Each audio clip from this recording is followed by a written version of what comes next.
دیکھیں یہ دو چیزیں، دن اور رات، یہاں اللہ تعالیٰ کی یہ نشانیاں ہیں، کیا ہم اس کا شکر ادا کرتے ہیں؟ غور سے دیکھیں، اگر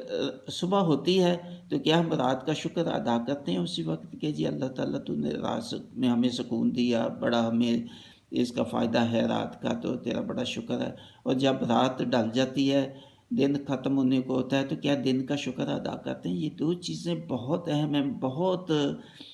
سالوں سے لوگوں کو، اپنے دوستوں کو واٹس ایپ اور دوسرے جو میرے کوئی اور پیغام ہیں تفسیر کے، تو اس میں بھی میں نے بڑی اہمیت اس کی بتائی کہ دن اور رات کا شکر اپنا روٹین بنا لیں روزانہ کا، کہ شکر کرنا، دل سے شکر کرنا، صرف پڑھ لینا کافی نہیں، دل سے شکر کرنا اس کی نعمتوں کا، دن کی اور رات کی۔ بہت اہم ہے، بہت اہم ہے، یہ درجنوں دفعہ اللہ تعالیٰ ذکر کرتا ہے یہ دن اور رات کا، سورہ فجر میں اور سورہ شمس میں، اور